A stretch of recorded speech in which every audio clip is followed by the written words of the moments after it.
Welcome to the program. Welcome to the pre-show. This is just the pre-show.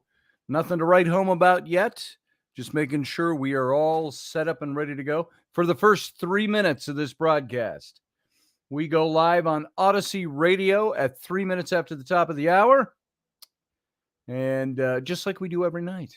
So welcome. The Dead End Collective, good evening. Good to see you, Niall. Glad you're here. Don't really feel qualified to comment on the subject matter until I know the context, but glad to be here. We're talking mostly about, and it's things that you would experience over there in Ireland as well. And I think in all civilized, quote unquote, countries in the West, it's that striving by the radical progressive left, if you will, to win the hearts and minds of people. And when they're not winning the hearts and minds of adults, they're doing it through our children. And it's the educational system. It's we're going to look at that. We'll recap that a little bit, but that's basically the topic we're talking about for the next couple of days while we go through this. Really on this this whole topic of kind of said it by the title of a book I read called Stolen Children. And it's not talking about kidnapped children. It's talking about the brainwashing of children in order to get certain political mindsets across. So we've got 1 minute left and we go live over on the radio station. So, and we will have a captain's cabin tonight. We'll see how that goes. My brain is ready to call it quits for the day, but I got plenty of energy to go through this. I presume the sexual revolution is a big part of this, says Niall. What sexual revolution are you talking about? I'm talking about when I don't care what anybody's sexual preferences are or the way they identify or all that until you start trying to pass it off to my kids. Then it's a problem. That's the only way I think that it's affecting us, is the way it's being, children are being used to get a message across. We're going to go dark for a few seconds. We'll be right back.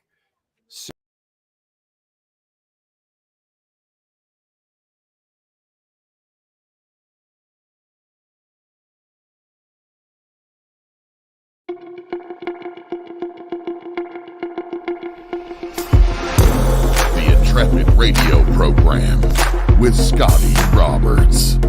Intelligent talk.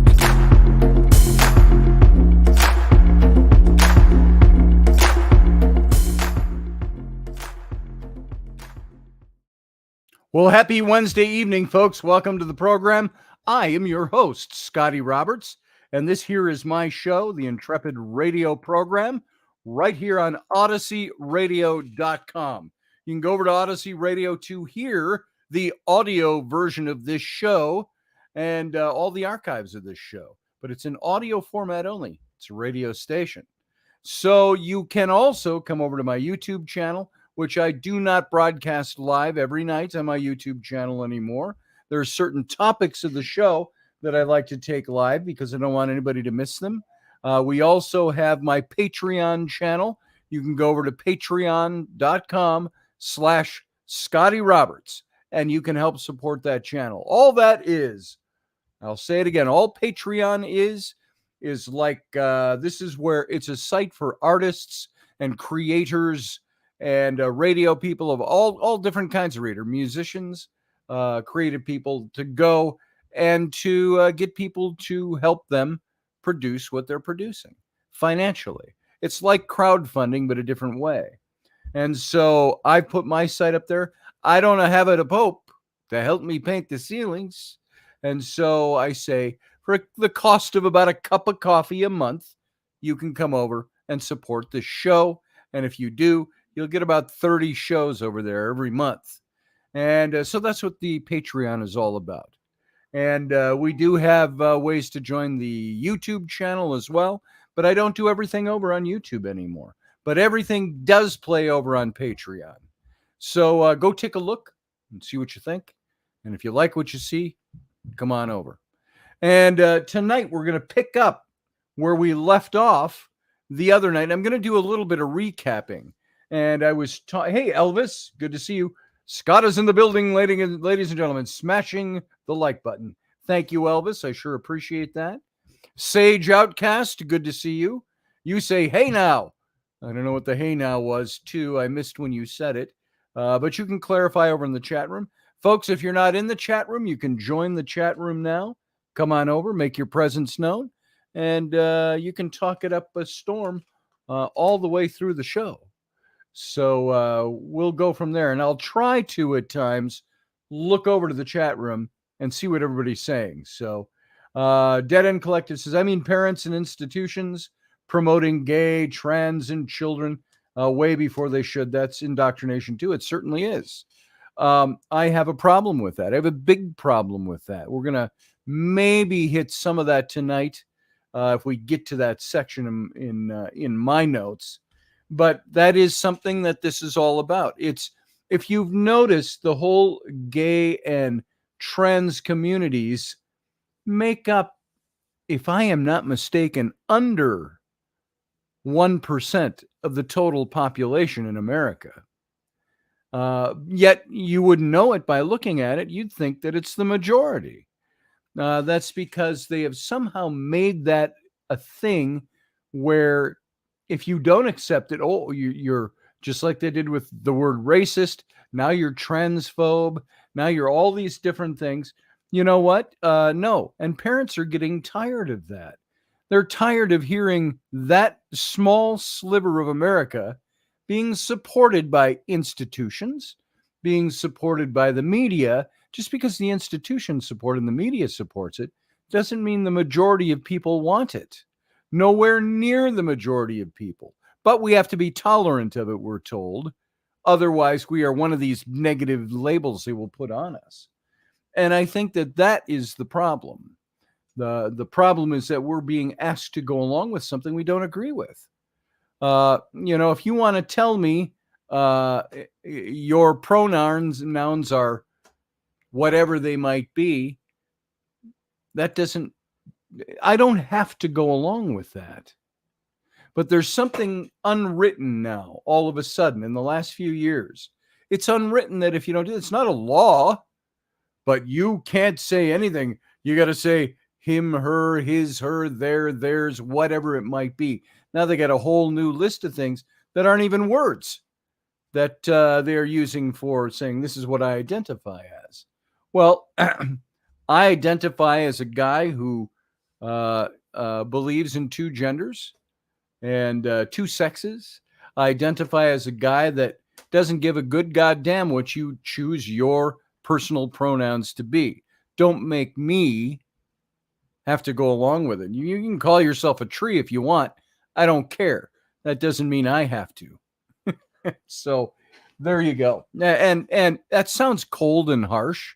And to a certain extent it is. It's only cold and harsh because of people like me who are fed up with that side of a political agenda telling me I have to think a certain way or I am a certain something. That isn't true. I don't have to think the way you think. You don't have to think the way I think. But we can all live together. We can all do great things together, even though I don't think the way you think or you think the way I think. Hey, Michael, good to see you, brother. Viking Off-Roading. And if I haven't said hi to you, Sage Outcast, I saw you. And Claudette, good to see you. Field Guy, good to see you, brother. I can say whatever I choose. I don't believe in their made-up wordings. That's it. Two genders, male, female, that's it. Yeah, and now when your school, however, is trying to push that on you, you have to ask why. You have to ask what powers that be are in education, especially in America, that are pushing that. That's not the place. The home is where that gets pushed, one way or the other. School isn't for that. But, and we gave some examples the other night. So rather than talk around it by talking about these things, I want to get back into it. That these are the things we were talking about the other night. We started off we were talking about education. We started off the end of the show on Monday talking about education, saying there's good news and bad news about education. The good news is that leftism, this progressive, far leftism in our culture, is not something that is highly popular in America, believe it or not. It's a small percentage point. No matter what the news media is trying to tell you or the schools are trying to tell you, you got to look at who's running the schools, who is in the schools, who has been not infiltrating, but taking over our institutions of higher learning over the last 40 years. You get a good idea. The bad news is that woke autocrats haven't backed down. So instead, they've captured institutions from schools to corporations and beyond, and they're using the same methods as their totalitarian predecessors to force their bad ideas on all of us. And Niall, maybe that answers your question a little more succinctly. This is what we're looking at. And it's like the despots of failed leftist regimes, that the woke's goal is to target the children of this current generation so that their ideology spreads to parents through the kids. And its enforced conformity is step one of all of this. And schools, believe it or not, are the key battlegrounds. Now, it does depend on where your school is located. Our town, small town America, we are small town America, but most of our people that live here, if they're not farming or owning businesses in this town, they go to the big cities. They go to Minneapolis and St. Paul, less than an hour away. And that's where they work. So a lot of the people in our small town are all kind of Twin Cities people anyway. Minneapolis, St. Paul, metro people that live in the small town. And but schools are the key battleground. Our school's still pretty good here, but leftists needlessly closed schools during COVID, and they dared anyone to challenge their authority. They did not have that authority to do that. You tell me that the founders said the federal government is subservient to the states' governments, unless there's a pandemic. They didn't say that.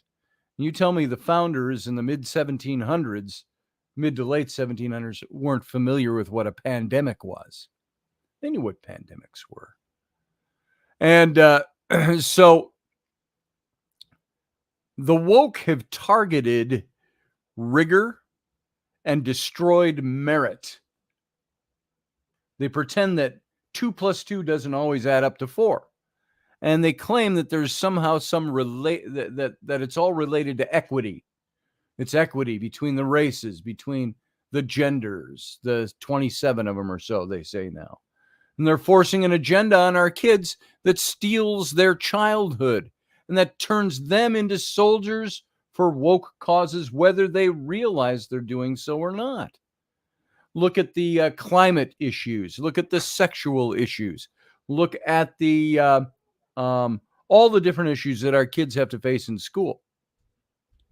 And unless they have parents that know better, they're coming home with a lot of that wokeism, that woke ideology that's housed in the things they're being taught.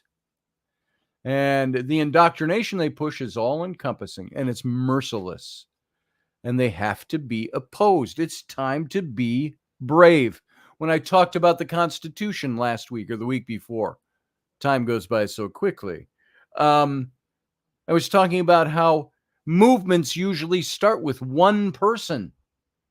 It was James Otis in America that said, no. He says, I will not think this way. And he stood up against it. He was a lone person. He lost his position. He lost his money. He lost because he stood up. But you know what? He started a movement and people followed him. Because people don't always want to be the first one to stand up and say something. It's where I hailed to that old biblical verse where it says, and God said, I looked for a man among them who would stand up and stand in the gap. but I found none. And so we used to say, when I was in the military, the brief time I was in the military, we used to refer to ourselves as standing in the gap. And I've used that phrase ever since. Do you stand in the gap? Do you do the things that are necessary? I saw an old speech of Ronald Reagan's just yesterday, and he was aboard some aircraft carrier. And this is about 40 years ago when he was president. Hard to believe that. But it was 40 years ago. I voted for him. I was an adult. But he was saying, he was thanking those on the aircraft carrier, the sailors that were there. He was thanking them profoundly on behalf of the rest of America to say, you are the ones who stand in the gap. You are the ones who give of yourselves. You are the ones who are out here, out at sea. You're deployed for months at a time, and you don't see your wives or your kids, your families. And he says, you're the ones that we owe a thank you to, because you're the ones who put your lives on the line.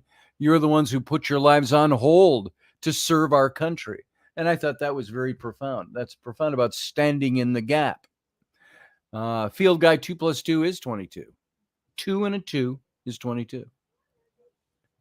And so it's time you oppose these things and stand up. Now, this book I read, she started writing about totalitarians and our children, and she started writing about the gulags. And so I started our last show. I kind of ended the show starting to get into the whole gulag situation. You look at Solzhenitsyn, Alexander Solzhenitsyn. I've got his book in here. I will say it was a little bit of a tedious read, but I did not complete that book, but I've still got it. The Gulag Archipelago. And it chronicles his own time in the gulags. And remember, the gulags were labor camps. And I tried to pronounce the Russian in that. The Glavnoya Upravlenaya Ispravaliento Telno Trudovik Lugere, or just as easily said, the Chief Administration of Corrective Labor Camps.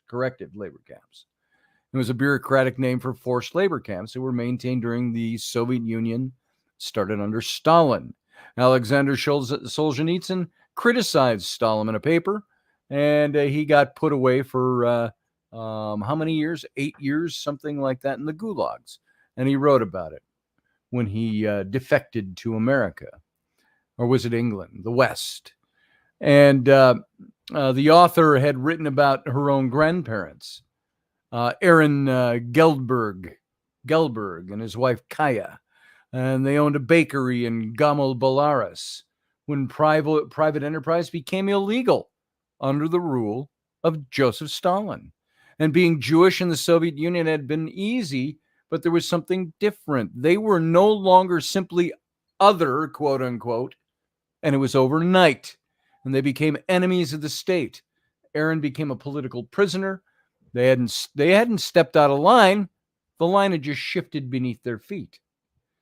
And so other people in the gulags were politicians, intellectuals, artists, simply related to one of those objectionable persons. And some were there because they had said the wrong thing, others because they didn't say the right things.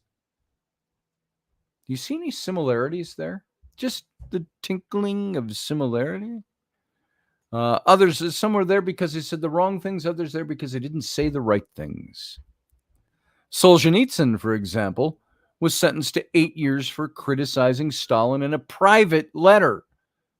And some prisoners were there for no discernible reason at all. So that there were also children in the gulags. Hey, Barbie D, good to see you here. Elderberry, good to see you. Those wandering in.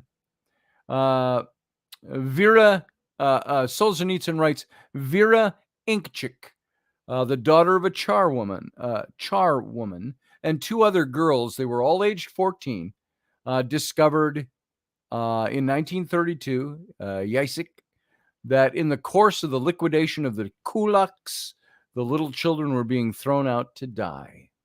The girls, like the revolutionaries earlier, decided to protest. They wrote out their protests in their own handwriting on sheets of paper taken from their school notebooks and posted them in the marketplace themselves, expecting immediate and universal indignation. Instead, all the girls were eventually arrested and sent to the gulags.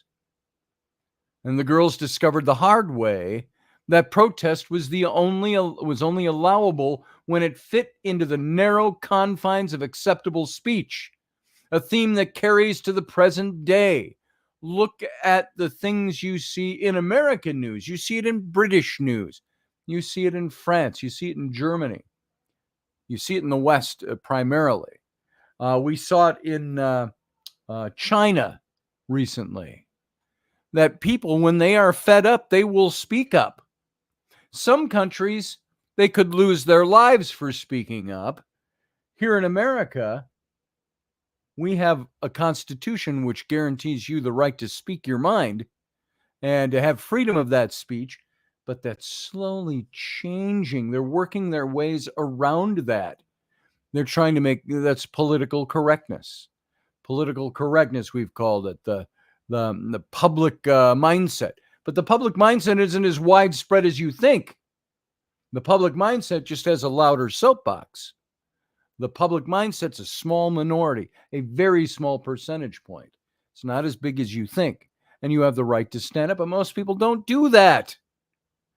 Most people don't open their mouth. My mom used to say, oh, he wouldn't open his mouth if how did she put it?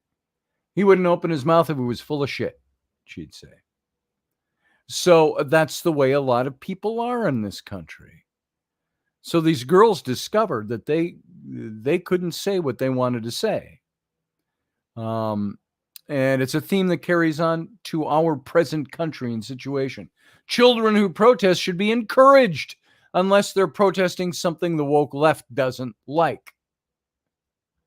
Look at all the demonstrations and the protests that went on over the last few years. Look at the Black Lives Matter bullshit and their protests. What happened if you spoke out against the burning of whole neighborhoods? You were told that you had to shut up. You weren't allowed to speak. Stories weren't being covered by the media.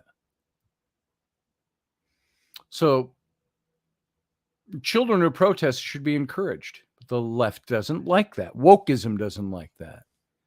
And this man, this great-grandfather of this woman who wrote this book, he didn't have to protest. Simply being himself was enough to get him sent to the gulag because of who he was. And she said this in her book, great-grandfather sounds distant, but I always kept Aaron's story very close to me, partly because I was raised by his daughters. Aaron and Kaya had 4 children, 2 boys and 2 girls. The boys, Ilya and Abram, went missing in action during World War II and were never heard from again. The husband of the older daughter, Raya, died in that war, and she, a newlywed, never remarried or had children. The youngest daughter, Sarah, was my grandmother. Sarah and Raya helped raise me while my parents worked intensely long hours to get our lives started in Brooklyn. The trauma of their lives was evident in everything they did. Solzhenitsyn quotes a girl, Svetlana Sedova, whose father was similarly taken away. And from the age of 6, I've been the daughter of a traitor to the motherland. And there can be nothing more awful in life than this.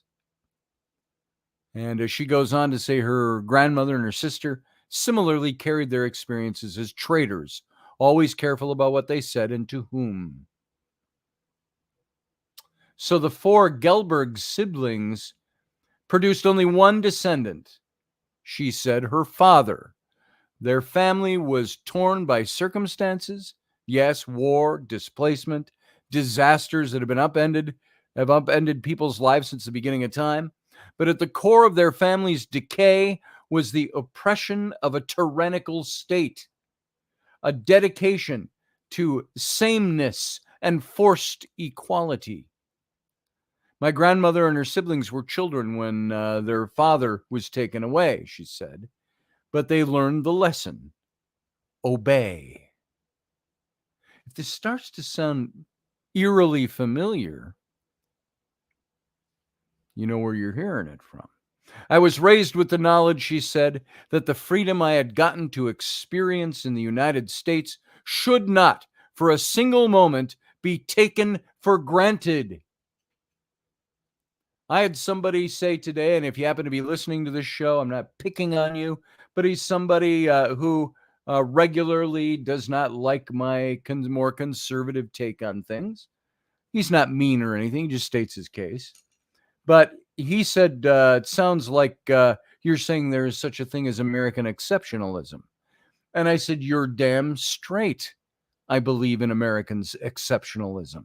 What did this woman just say? I was raised with the knowledge that the freedom I have gotten to experience in the United States should not, for a single moment, be taken for granted. None of it is promised. Sometimes the slide toward an authoritarian society is very slow. Other times it's very fast. America is in danger. People are not being carted off to work camps. That's true. But that was also true for much of the Soviet Union as well at the time. Gulags only existed for about 30 of the USSR's 69 years.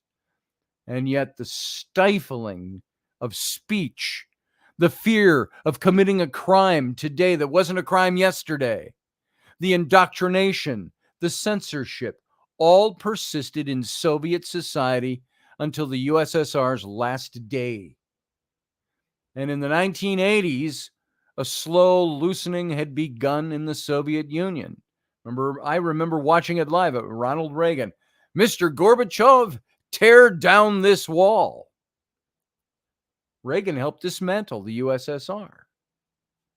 And we had arrived at, now some might say, well, that caused a lot of other problems. Sure it did. Do you think there aren't problems in being free when you've been held under really a political bondage?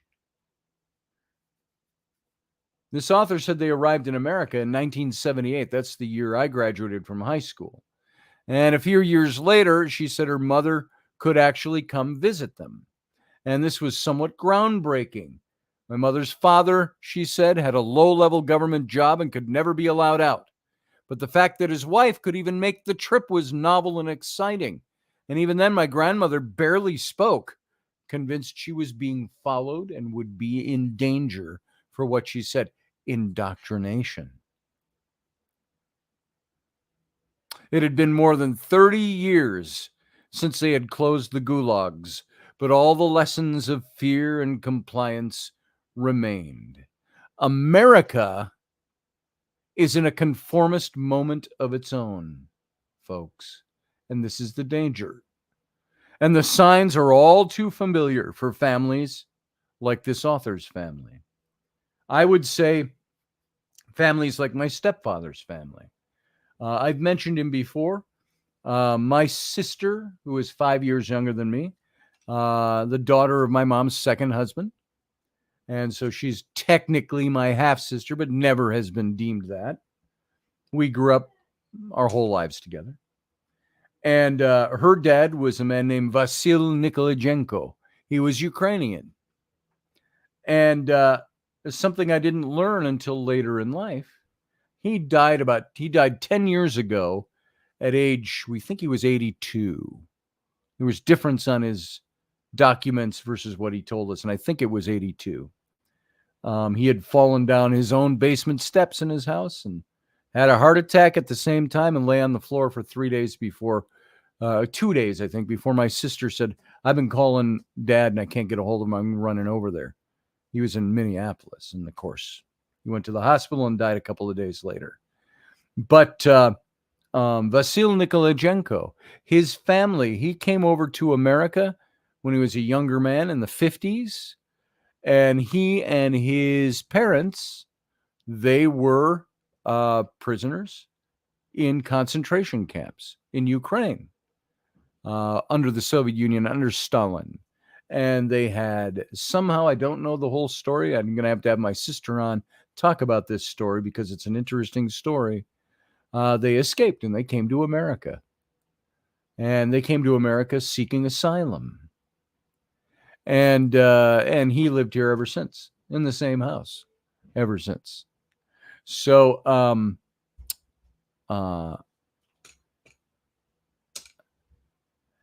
America is in a conformist moment, folks.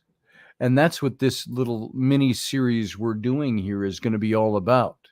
It's about our kids. It's the fight, the battle for the minds of our children. And why anybody would want to be like this is beyond me. It's all about power and control. There's a lot of terms associated with this whole time: wokeness, cancel culture, indoctrination. They're all front and center, and the commercials start, "We believe," and the assumption is that only the worst people could possibly not be included in that "we." And there's a push from schools and corporations and media and elsewhere for one woke monoculture.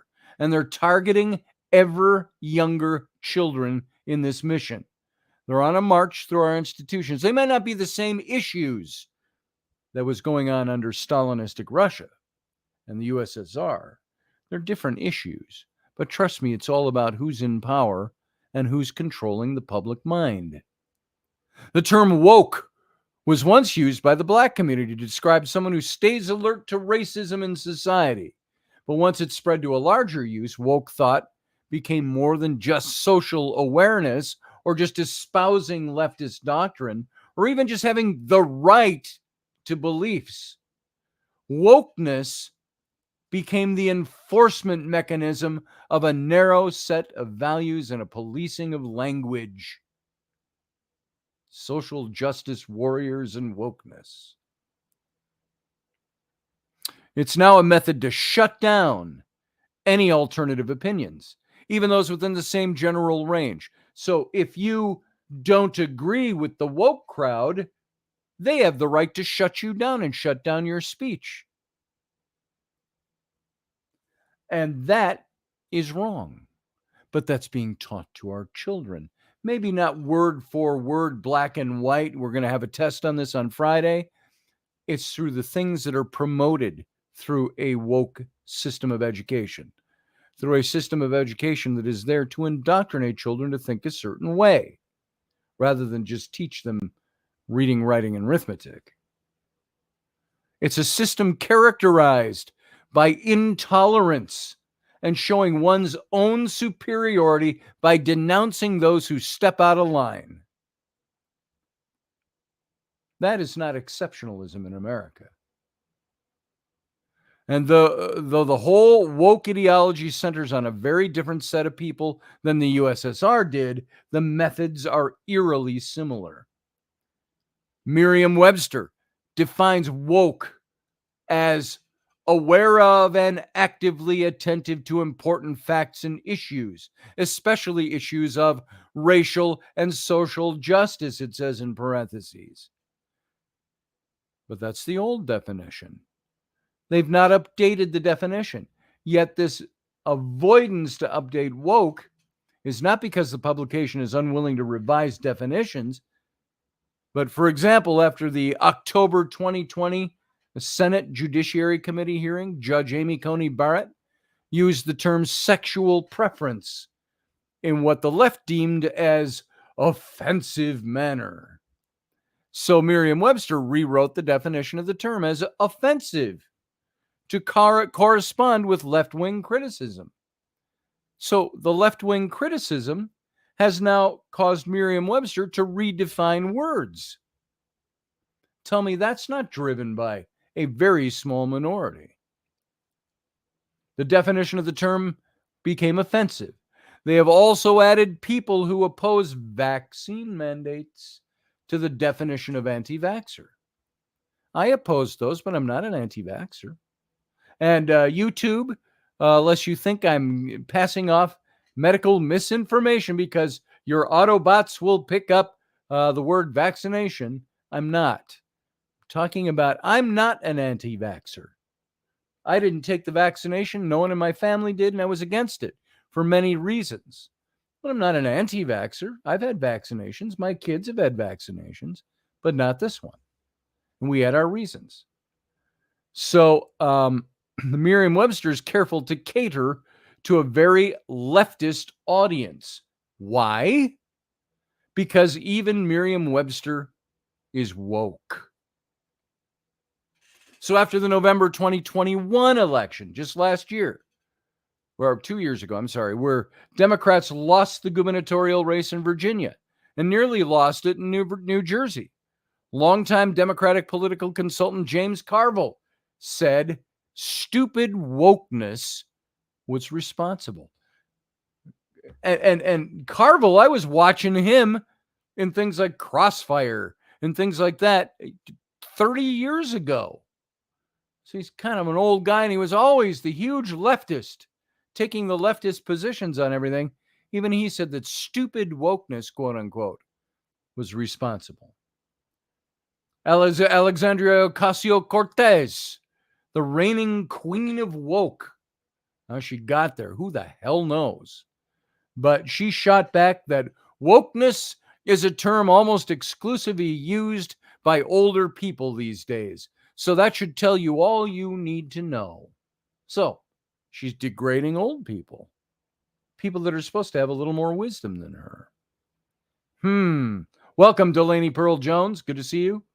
Goddess Justice, good to see you. And if I'm offending anybody's sensibilities, why am I saying that right on the heels of my friend Goddess Justice? Because she has a different political belief than I do, and that's okay. Still love her. We're still friends.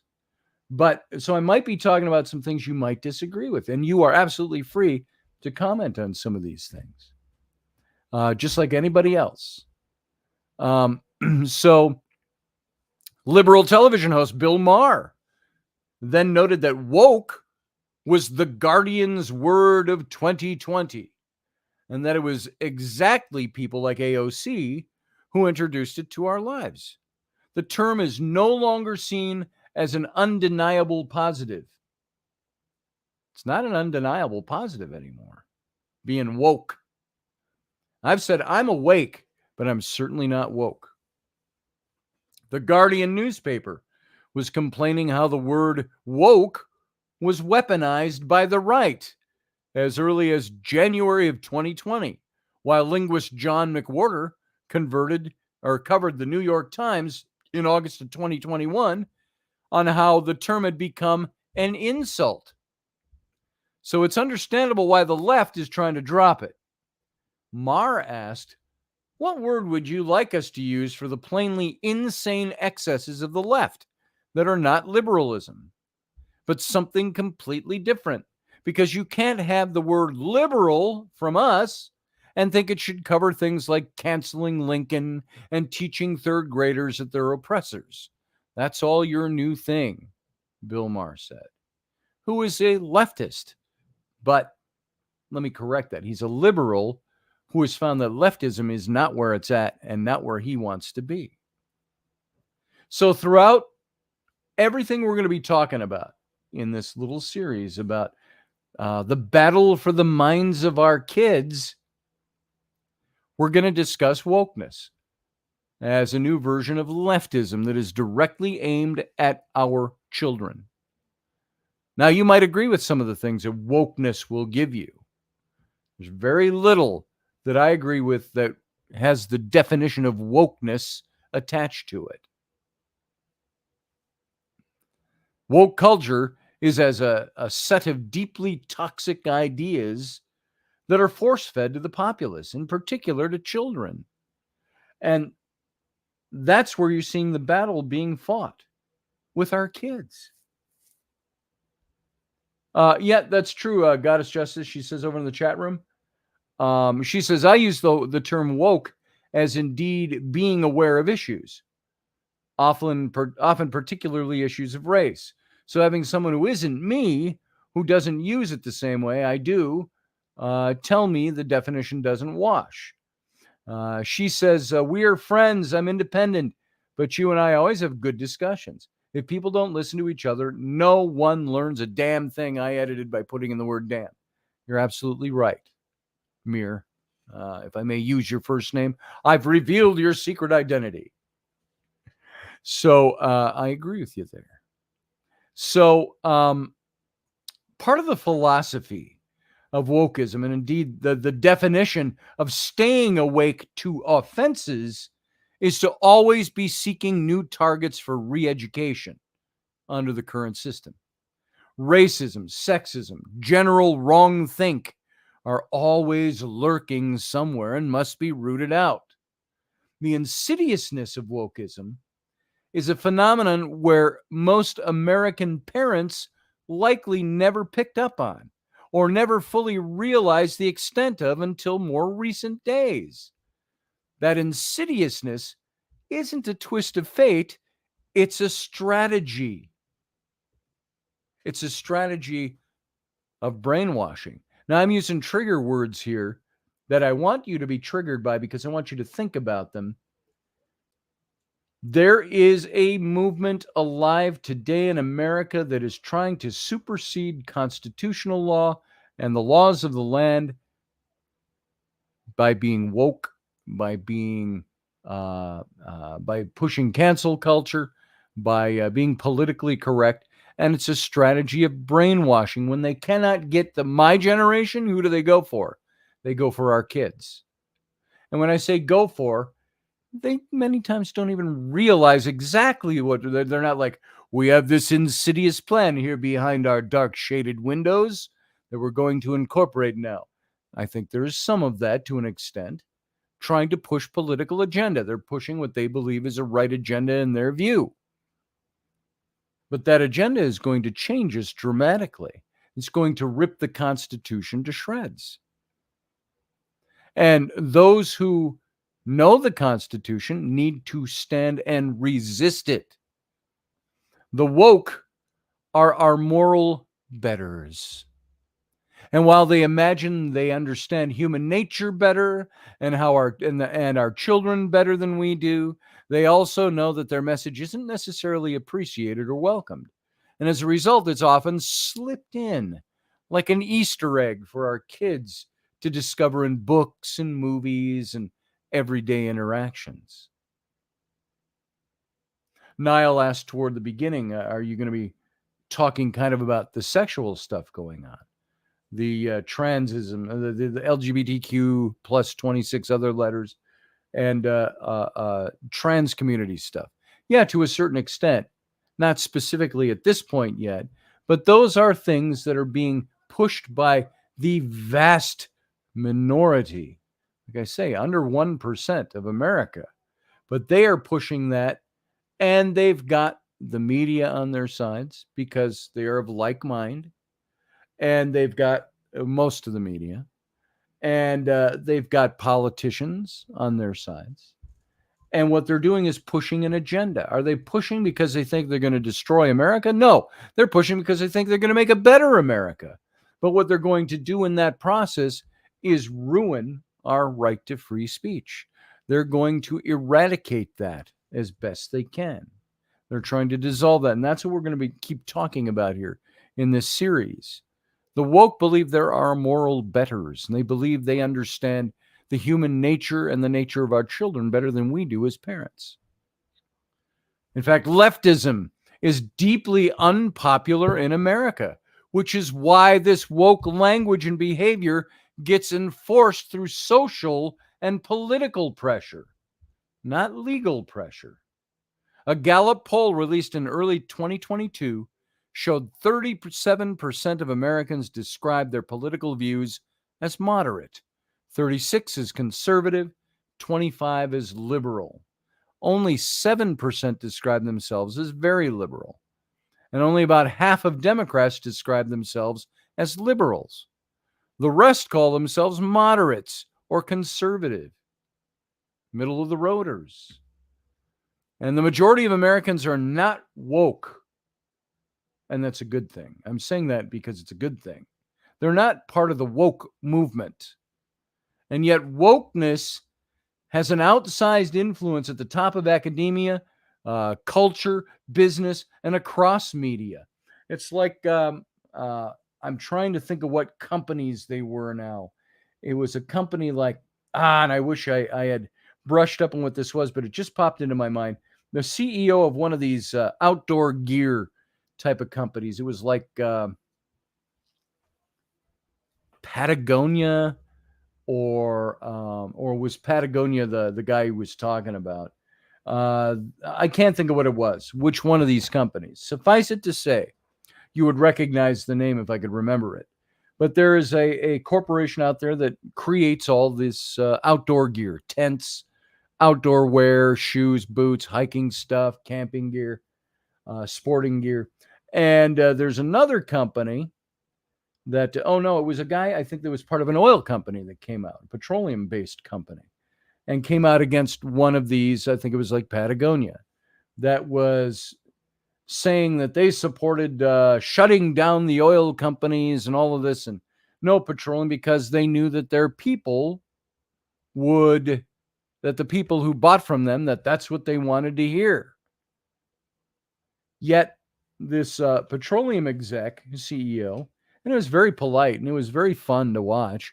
He did just the man standing dressed casually in his office, talking to the camera. And he says, I find it very interesting that Patagonia, or whichever company it was, that they're coming out and they're saying they're against the use of petroleum and they want to shut down the oil companies and all of this.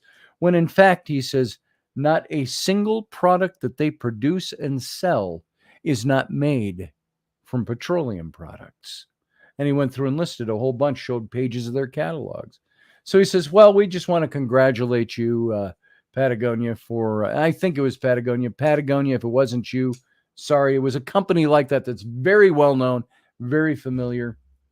And he said, bravo to you for standing up against us, the evil oil companies from which all of your products are made and which you make all your profits. This is wokeism. We have to get people to believe a certain thing. It's like John Kerry denying that he ever owned a private jet. It's like Al Gore and his private jet fiasco after An Inconvenient Truth. It's all of this. There are hypocrites within the woke movement, just like there are in any other movement. But for the most part, wokeism is to gain political support, and it's to push for power positions in government.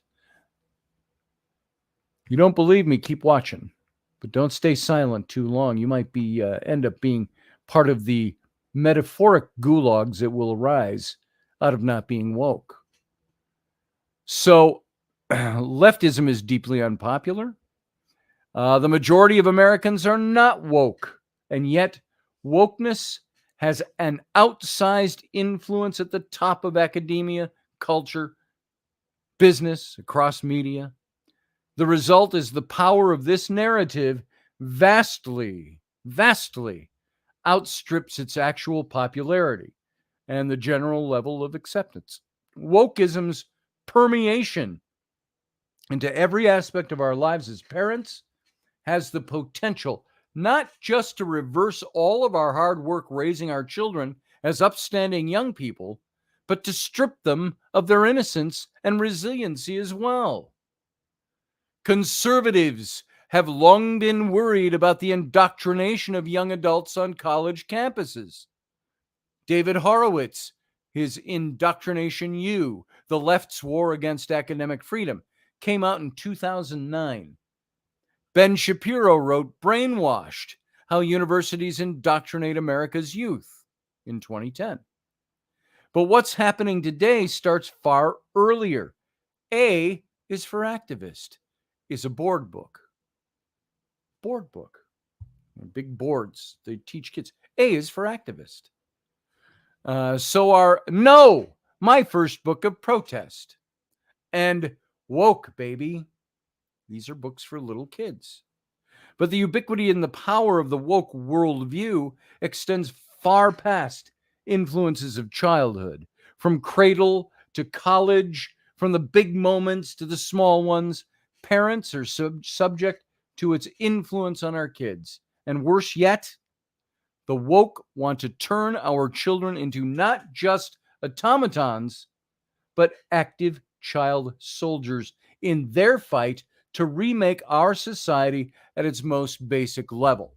And you do that by indoctrination because those kids don't know anything different. Because this is what they're taught from the beginning. So all of this indoctrination and conformity comes with the backing of plenty of money. After George Floyd's death, George Floyd.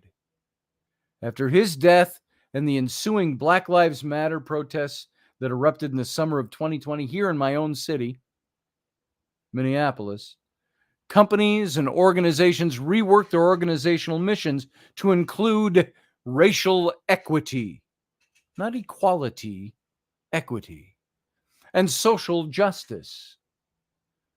Brands posted black squares on their social media and pledges to do better in hiring and showcasing diversity. Please continue to buy our stuff, was the unsaid. It was the new normal, and we were going to have to get on board or be left behind. Like the Patagonia or whatever company it was, just in case I'm misquoting that, using petroleum products in every single one of their products that they sold, but coming out against petroleum companies.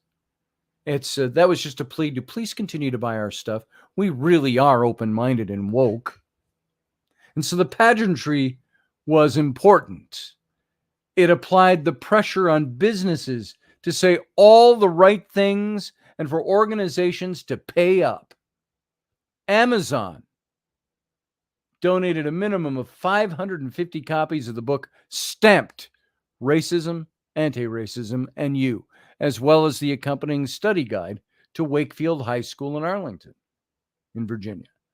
And in February of 2021, Amazon also funded $8,000 for the fee of one of the book's co-authors, Jason Reynolds, to give a talk virtually to faculty and students at various foundations.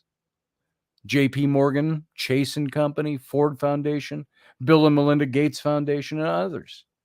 They spent more than $23 billion compared to a mere $3.3 billion for the 9 years previous, funding racial equity nonprofits in 2020 and 2021. Open Society Foundations, a group founded by George Soros, is one of the founders or the funders of the 1619 Freedom School, an after-school program based on the widely discredited 1619 series by Nicole Hannah-Jones. And by the way, lest you think I am not open to open-mindedness when learning about our history, I am. But I'm an historian. And I happen to know Nicole Hannah-Jones was wrong.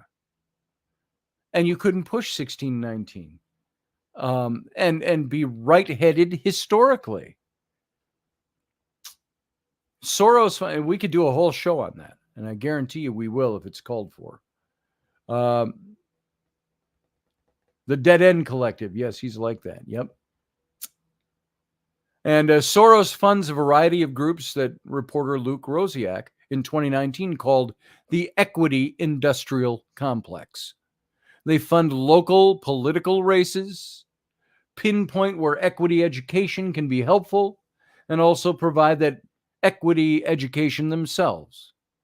And while the very mention of Soros funding all of this sounds like a conspiracy theory, Rosiak points out that it's all out in the open. At least 3 of these groups, Center for Social Inclusion, Policy Link, and the Center for American Progress, are funded by Soros through his foundation to promote open society, according to tax records available through citizensaudit.org.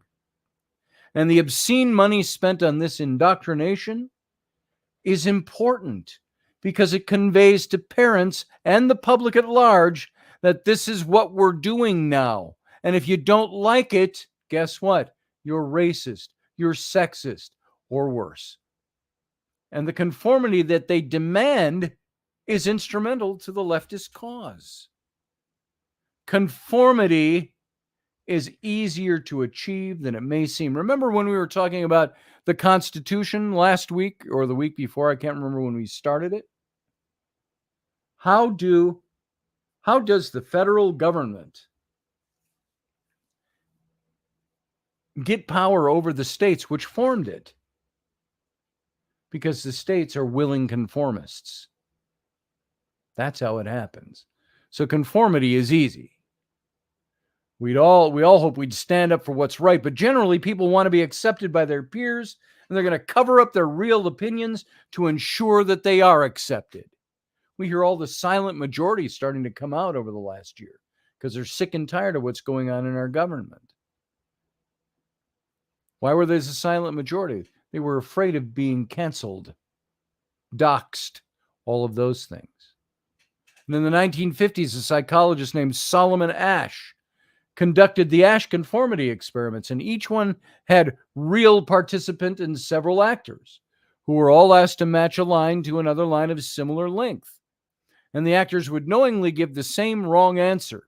And about 5% of the participants always went with the group answer, and around a quarter of the participants always gave the correct answer, unswayed by the answers of the actors. But the rest would sometimes go along and other times would not. This is that cognitive science of Guangdong. It's called province. They found sustained conforming behaviors among children in situations of relatively low social pressure. In other words, kids won't just conform to the opinions of their peers in the present situation. They would continue to conform to those opinions even the following day and even under minimal social pressure to do so. This is what kids do. To be liked, to be part of the group, they will conform. Preference falsification occurs because of societal pressure, even without overt threats. And we've got roughly about 30 seconds before we have to go out with the radio audience. So everybody listening by radio over on OdysseyRadio.com, we'll pick this up again either Friday or Monday, depending on what day we want to do it. And for now, we got to get out of here, but we're going to have the Captain's Cabin. So stay tuned over on my YouTube, and we'll see you there.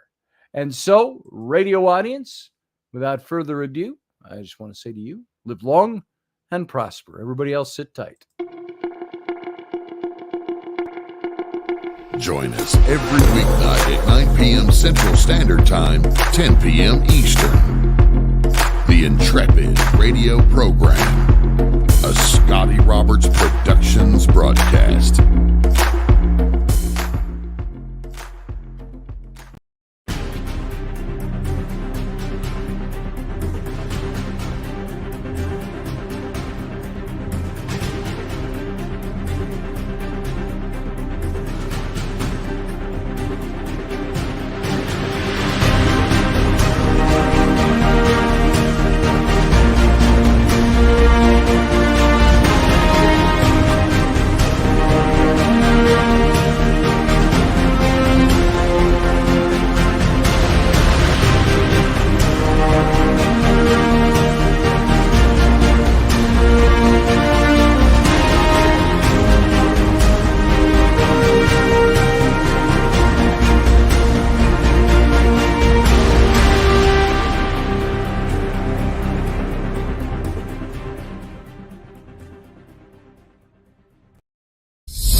Hey folks, this is Scotty Roberts, and this is the Intrepid Radio broadcast.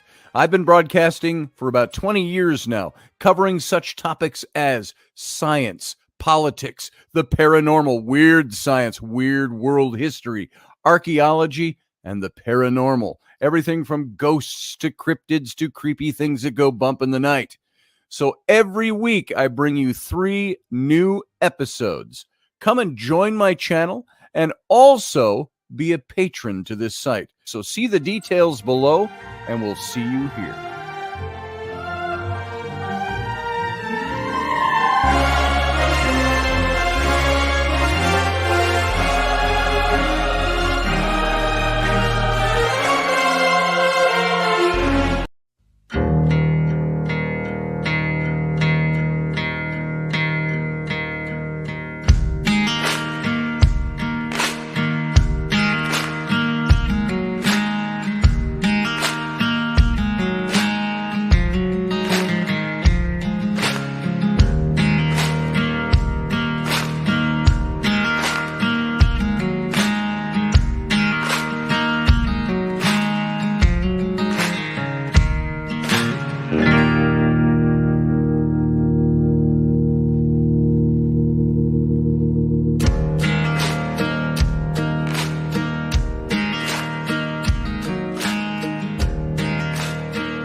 Well, welcome to the captain's cabin, folks.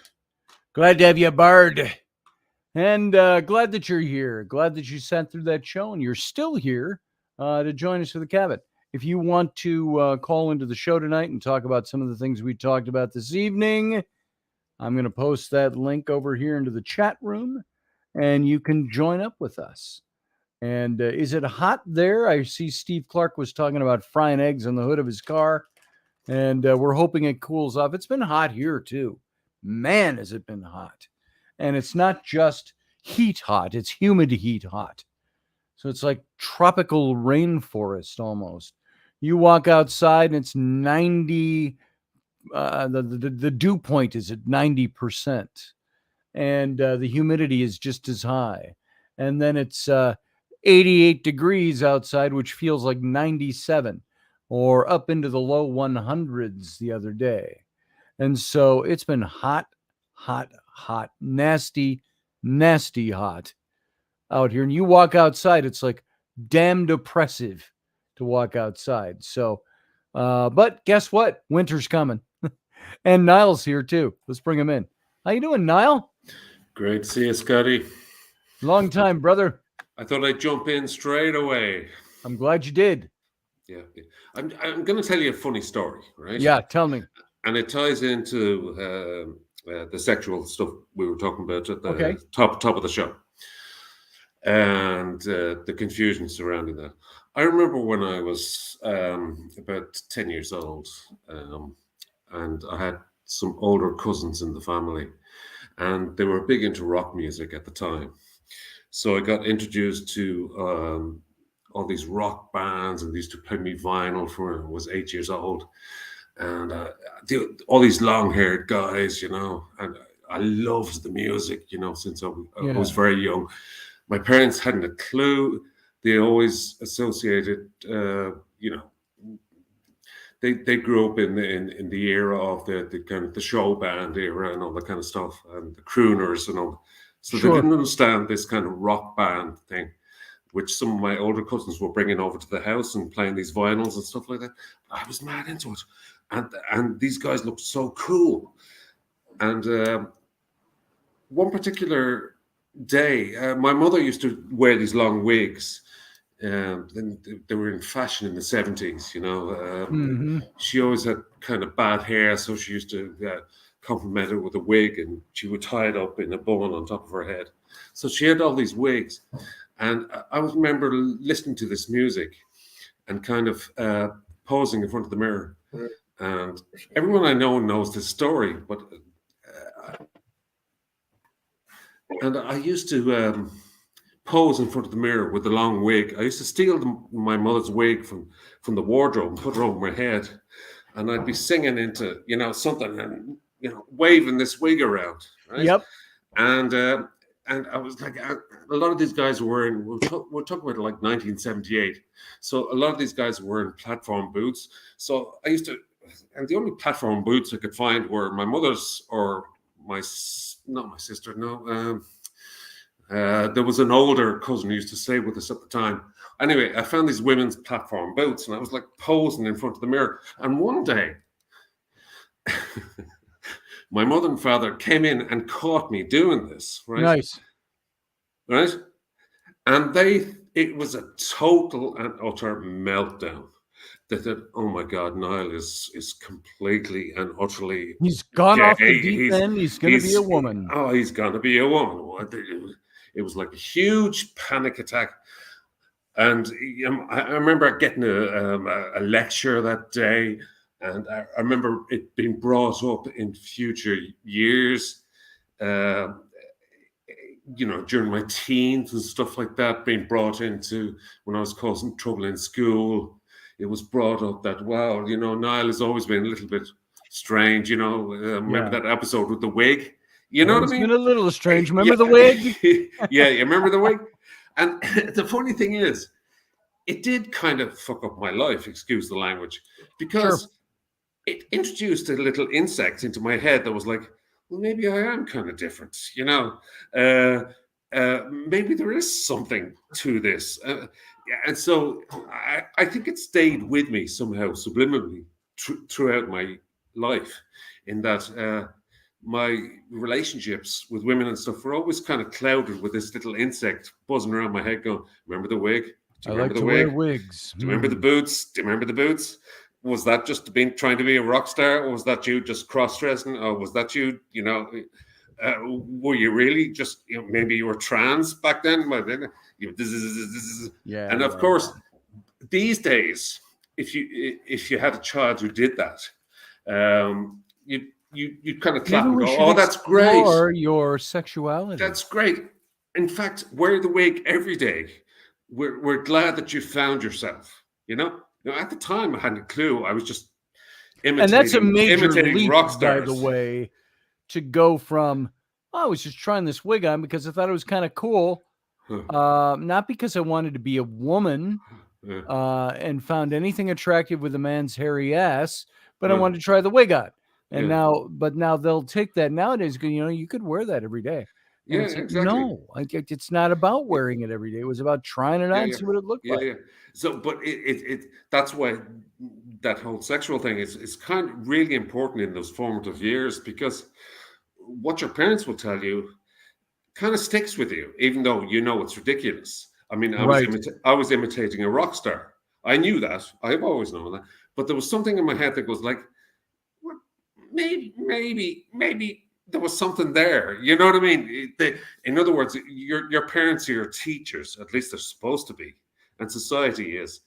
So when it's always stayed with me, that particular story. Whereas these days it'd be like, oh, wear the wig every day. Wear the shoes. Yeah. If you're 5, 6, doesn't matter. Whatever. And wear your sister's dress. When I was in, had to be upper grade school or middle school, I used my mom's makeup one day, and I made my face all up.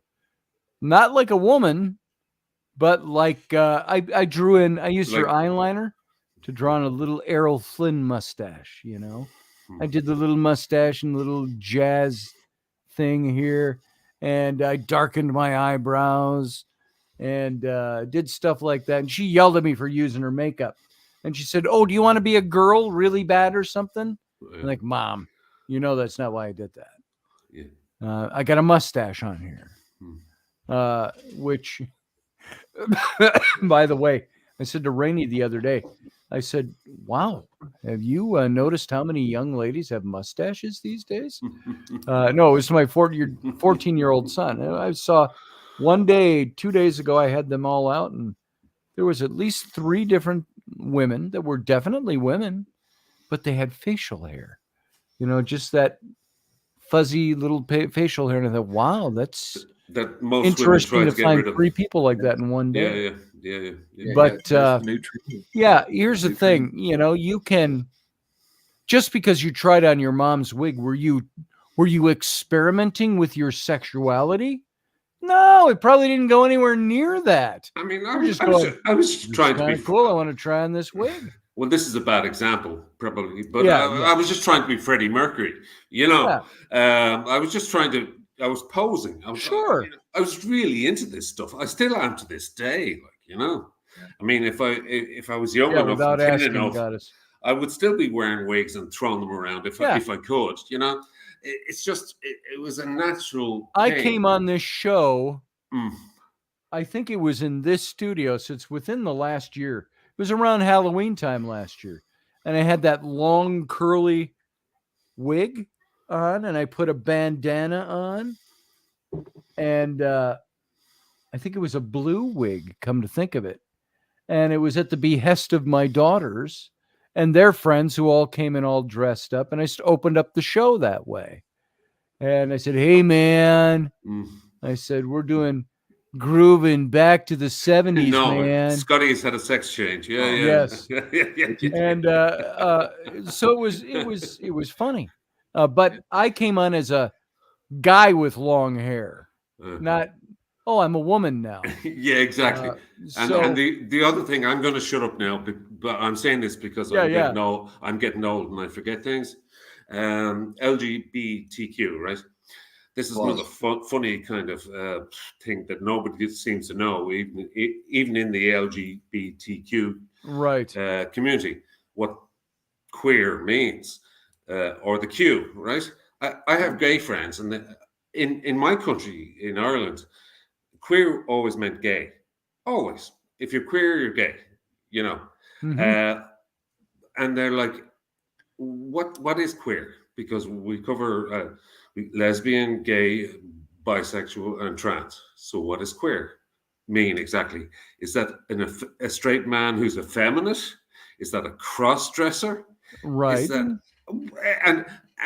and my gay friends don't actually know what the Q means. It's like one of those things. Other, you know, it's like if you're filling out a form, you know, is it A, B, C, D, E, or other? You know, it's like Q is the other. It's like, and I'm sorry, what's the word I'm looking for here? I was going to say something. Oh, disclaimer. Yeah. I'm not saying this. It's funny, I got to say this anymore. I'm not saying this against anybody. It's the way we used to talk. Like the word fag, which has different meanings in different countries and different languages, or same language, different countries. But when that's used as derogatory for somebody who's gay, yet I would hear when I was at festival and the whole gay community that was out there were a lot of gay guys that spoke. They go, "Oh, Brian, you ratty fag, you. Come on over here." You know, and they'd say things like that to each other. And it's like, "Hey, you're not supposed to say that, are you?" He goes, "We can say it because we are." And I'm like, "Oh, okay, I got it. And so I never said it derogatory unless it was when we were kids and we didn't know what it meant. Everybody was a fag. They go, Yeah. You know, Niall, you were out when we were playing baseball out in the field, but you lied and said you made it to the base in time. We go, hey, don't be such a fag. You know, you were out, fag. Exactly. Faggot, we call him. We didn't know what that meant. Yeah, sometimes I feel like, this community is just trying to use up the letters of the alphabet, you know? It's, I mean, I have yet, and if anybody would like to call in and explain what the Q means in LGBTQ, I would be delighted to hear them, because gay queer, people don't even know what it means. I get it, but yeah. Oh, no. Anyway, I think it's very funny. I think it's very funny, but it is a massive movement, and it is a revolution. Yes. We can call it a revolution, a devolution, or an evolution, depending on where you are. But to my mind, it is a revolution. I mean, it is, but also it is. I do disagree with the whole trans thing, particularly in America. Guys, sorry about that, but it always happens in America. If you're 5 years old and you're like, "Hello, oh God, he must be gay." Yes, let's promote that. Let's right. And the first time you put on your sister's, skirt or something like that, oh wow. Yeah. Oh, he must be gay. Yeah, he must be gay. Tried on his sister's skirt. He obviously wants a sex change. I mean, see, that to me, that is not sexual experimentation. That is not experimenting with what it would be like to be there. It's just curiosity. It's looking at stuff and go, oh, how do they wear this stuff? Kids how would I look in a dress? Kids I had often said, I wish men could dress as flamboyantly as women, especially in business. What do? We got to wear suits and ties and suspenders and all that good-looking stuff, for guys. But we can't wear colorful robes. I want to wear a robe and a sash. Yes. And, I want to throw that sash up over my shoulder and, gaudy sandals. Yeah. It'd be nice to go to work like that, but it's not accepted. It's social You can always mores. wear it on here. You dress But I'd wear a robe if I could get away with it. I'd wear a kilt all the time if I could get away with it. I'm looking for my kilt. Hey, I'm looking for a kilt. But no, it's crazy. But I'll ask my daughter what the Q stands for next time I talk to her. Anita Palmer just said, I used to play with my brother's trucks, climb trees, and sometimes beat on my brother. It just made me a tomboy. Nothing more. Well, Anita, the school board would like you to know that it's okay for you to dress like a boy every day. And you can come every day. And we do have some teachers here that you could talk to and the counselor to share your desire to want to explore your sexuality. No, you're gonna say, no, I just like to wear jeans. I love a tomboy. Yeah. So do you remember the days? Do you remember the days when the most heterosexual rock bands? Again, I'm using the idea of the rock bands or that analogy. Were dressed up in suspenders and high-heeled boots and wigs and makeup, and nobody ever said, "God, those guys are totally gay." No, they were rocking it. You know what I mean? That's right. I mean, it's so funny. How and some of them were gay. You just didn't know it. Yeah. But some of them were just dressing up and kind of going, "Well, this is what we wear," But I never thought during that period when I was growing up, oh my God, this is, some guys is shaking his junk at me, in suspenders. It was just part of the scene, everyone kind of dressed up. But these days it's like, if you dress like that for any reason, even if it's part of what you do professionally, that's, you obviously need a sex change. You book the surgical procedure straight away, So I've been going on about the sexual side of this topic for a while now, but it is actually huge because, as you said at the top of the show, 1% maybe, Yep. But everywhere you look now, it's like. But it dictates everything. It dictates everything. How many presenters, if you turn on the television, how many presenters are gay? 80% of them. Probably. And they talk about it, the lesbians keep quieter. If you're but out trans, of 330 million people in America, how many people do those presenters represent? yeah, exactly. Under 1%. So I'll let somebody else talk. Good to see you, Michael. Thanks for listening to my waffle. It was good fun, though. Oh no, And it's good. If you find out what queer means, Michael, please let me know, because I can look it up and tell you what the official definition of queer is. Like I said, I have a subject matter expert on that, and she's very vocal. And like I said, I support her. You know what I'm saying? And me and Scotty had talked about that before on a morning coffee. And everybody's like, how can you do that? I always thought the LGBT covered everything, but the queer thing. Yeah. You got to remember, you got to put the plus in it. I'm trying to figure out what the plus means. It says here that queer is an umbrella term for people who are not heterosexual or are not cisgender. So you can tell this is a definition, very new definition. Well, what is that's cisgender? That's somebody's pulled out of their ass, basically. Yeah. They made it up. Yeah, go ahead. It originally meant strange or peculiar. Queer came to be used pejoratively against those with the same sex desires or relationships in the late 19th century. So that's the current definition you see online. The Oxford Languages definition means, number 1, queer means strange or odd. Number 2, denoting or relating to a sexual or gender identity that does not correspond to established ideas of sexuality and gender, especially heterosexual norms. That says nothing. So, I mean, both of those terms are like total. They say nothing. No, they don't. About what it actually means.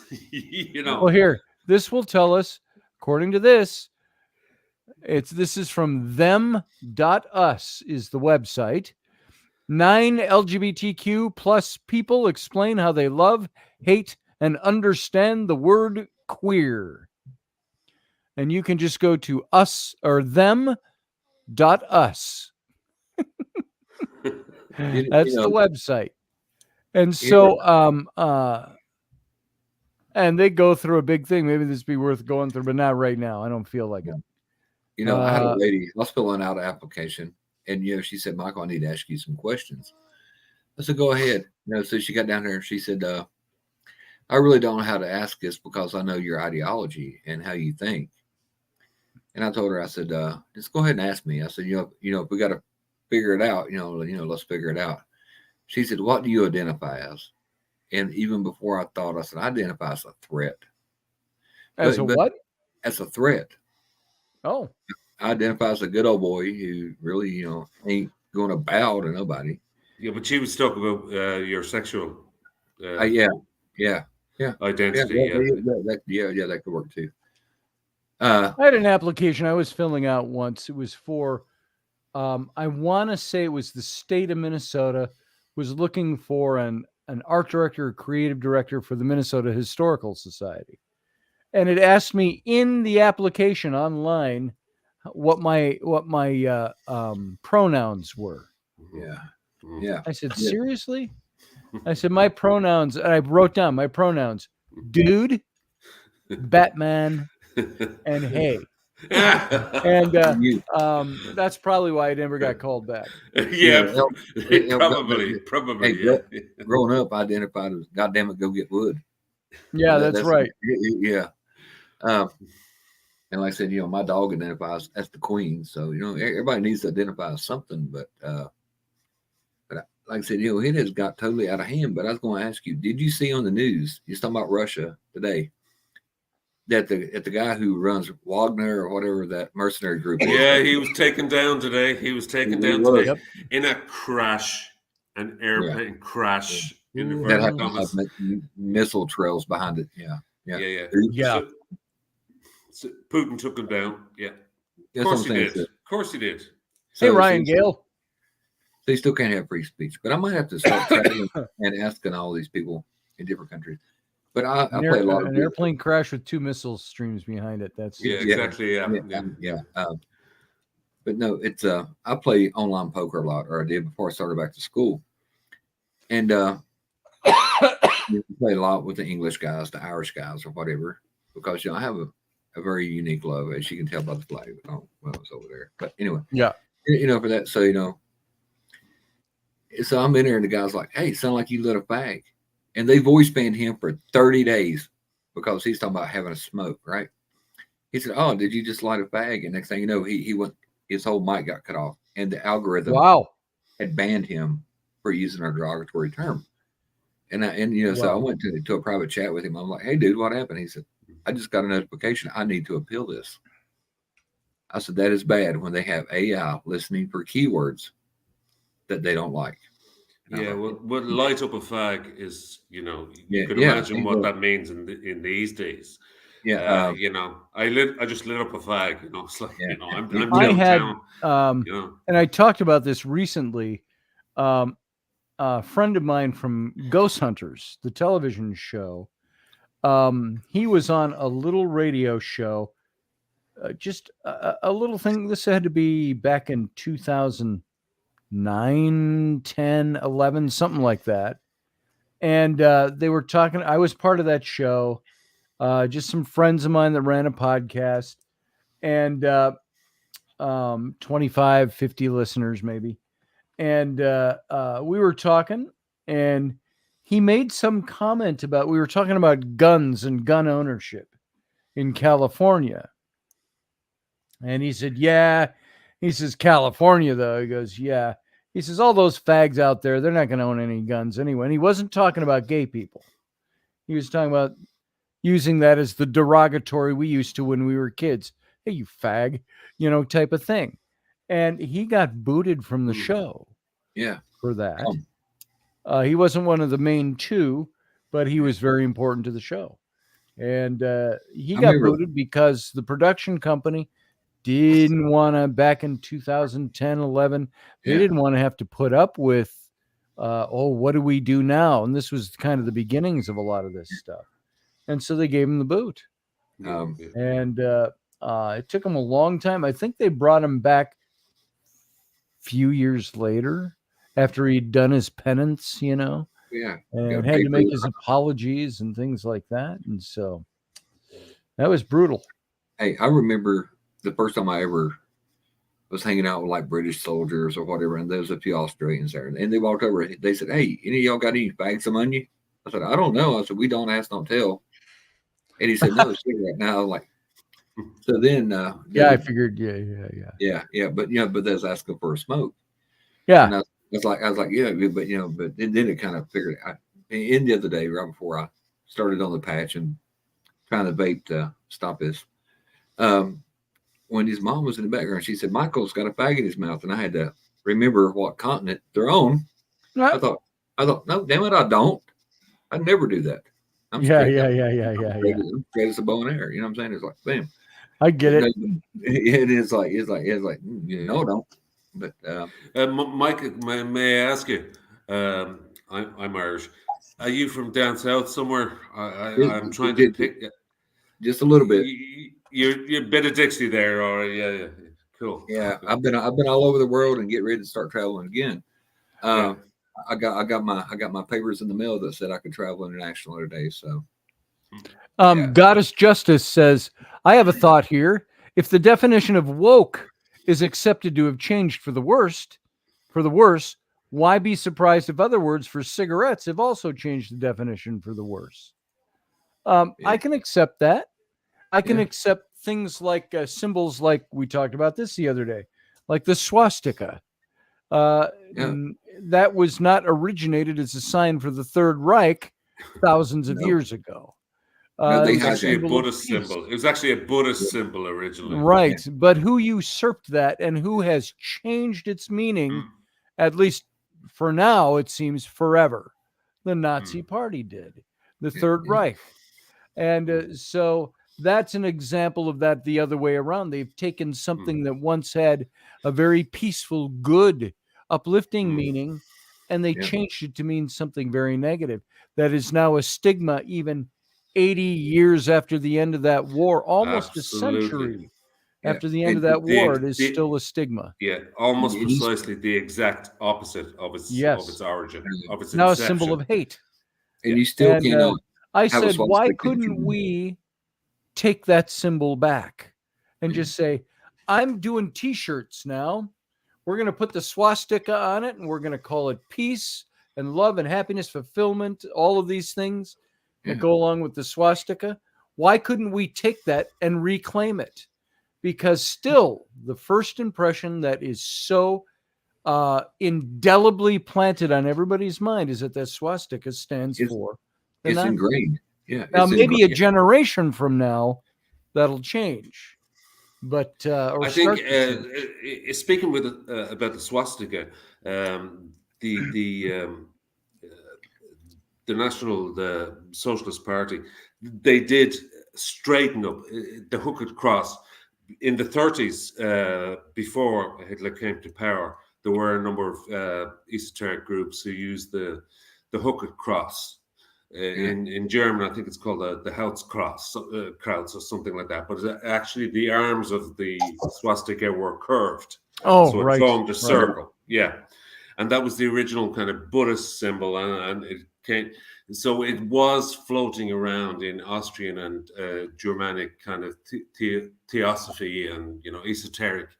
But again, so the Nazi Party took that and kind of bastardized it and said, we need to straighten up the arms. And some of the stuff we agree with, some of it we don't, what these teachings were of these various societies that were springing up around Germany at the time, some of which were blatantly racist and trying to be spiritual at the same time. But that they had taken the original swastika from Buddhist teaching centuries before. So how it ended up as the Nazi symbol was just purely because they just liked the look of it. And there's a couple of places I've seen it on buildings that predate the Nazi Party. I remember out in Estes Park, Colorado. Most people that are into ghost hunting have heard of the Stanley Hotel, where The Shining and all of that, and Stephen King and the Stanley. And the hauntedness of that. That was the Overlook Hotel. Yes. Yeah. Go ahead. They used a different hotel for the exterior in the Jack Nicholson movie, but that's where Stephen King wrote the novel, started writing the novel. And you go into one of the big old rooms. I didn't know that. Off the lobby, there's a big room with a huge fireplace, and all this hand carved wood around the fireplace. But what's on the fireplace? There's little symbols that are carved into it. There's swastikas on the old fireplace. And they've taken little blocks of wood about 1/4 of an inch thick and little blocks like this, and they've covered them up, drilled a hole in and covered them up. You can see that it's underneath there. So what they were doing by doing that was saying, look, we're not going to obliterate it and remove it, but we're going to cover it, but kind of let you know what's still there. This is what was there when this was originally built in the 1800s. And then you've got, in Minneapolis, we have the big Institute of Arts in Minneapolis. It's a huge museum. And this thing is one of those big, colossal, like the Greek Parthenon type of buildings, only bigger. And way up on the top, on the decorative motifs around the top edge, you've got swastikas. And so because that was built before World War II, and it meant something totally different. So, but Hitler was big into the occult, but they are remembered for that one symbol. And Anita just said the Iron Cross was another that later became a bad German symbol. The Iron Cross. Yeah. And it became a symbol of neo-Nazism. Yeah, right. The Iron Cross. Again, it's not quite a crucifix. What is it? It's like the pentagram. The pentagram, right? Originally was represented the 5 wounds of Christ. The arms, the feet, and the wound in the side, and then you invert it. And it's upside down, and it's inverted. But that actual star shape of the pentagram is actually a Christian symbol. Yeah. And I've got a lot of pentagrams in my place because I like the shape. I don't have swastikas because you just can't do swastikas because Right. it'll be misunderstood. So does pentagrams. But an upright pentagram is fine, But it is a Christian symbol of the 5 wounds of Christ. But it has been initiated into every kind of black, kind of satanic kind of. It's the worst satanic symbol you can have. It's almost as bad as the swastika, the pentagram. But it's not, Yeah. And there's other symbols like that, that there's just no-go areas, Well, the pentagram is now the sign of the werewolf. Yeah. For even a man who is pure at heart and says his prayers by night may become a wolf when the wolfbane blooms and the moon is full and bright. Yeah. Witchcraft, anything evil, that sign, that star, especially just a star, it's a 5-pointed star, has been, and it's impossible to shake that off, because, people who don't know any better will always say, oh my God. Winners write the history books. You obviously carve people up in your basement, Mm-hmm. So anyway, that's symbolism for you. Here, I got a delay right now. Definitely. Well, guys, I am going to be calling this a night. It is 10:36, and I said at the beginning of the captain's cabin, I'm going to have to wrap this kind of early tonight. But Niall, it's good to have you back in here tonight. Okay, don't be a stranger. Let's do it again. I'll catch you next time. All right, brother. And Niall, sorry, Michael. Good to have you here as well. Yeah. So I was going to tell you that one reason I come on. I was going to tell you. You told me to get off my ass and make it happen. Got your passport, right on. Yeah, that's what I'm saying. Right on. That's it. So, like I said, I can travel. And I was going to ask Niles before we got out here. Have you ever been to America? Have you ever came over to visit, or? Yeah, not for extended period, just on holidays. You only take us in a little short. I mean, I mean, I would love to go and just travel around, and just talk to people. I mean, I'm one of those people who would love to do Route 66 or something like that in a car. Yeah. Even though, it might be dangerous at various places, but I'm a sucker for like Quentin Tarantino movies. I just want to pull into a dusty old, bar in the middle of the desert in Arizona somewhere, and get down with the locals and play pool, So I love everything about. I love the Americanisms that I've built up in my head as to be very Americana. special. Yeah. That Americana. By the way, Palmer, thanks for being here tonight. Americana. That's the word. Yeah. So no, to answer your question, Michael, I haven't spent a huge amount of time in America. Just vacation stuff. Yeah. Speaking of passports, my twin daughters, about 10 days ago, wrote me and said, "Dad, is your passport up to date?" And I said, "Yeah, it is. Why?" And they said, "Your birthday's coming up in November. We're going to take you to Scotland in November." So my oldest daughters are planning to take me to Scotland. And I said, they said, "Is it all right with Rainey?" I said, "I'm pretty sure Rainey will be okay with it."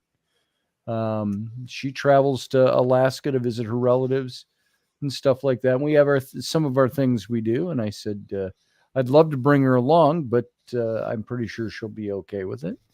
And so it looks like we're probably going the first week in November for about 10 days. Yeah. And my two daughters and I. So it's talking about being dangerous on Route 66. The worst part would be is going through Chicago, because they're basically saying from 9 at night to 9 in the morning, if you need to kill somebody, do it during 10, 12 hours and let decent people have the street between 9 and 9 in the morning. But I live on part of 56. It's very gorgeous. But when I fly over, I want to see Belfast. For some reason, I am drawn to Belfast. And, that's in Niles, your country.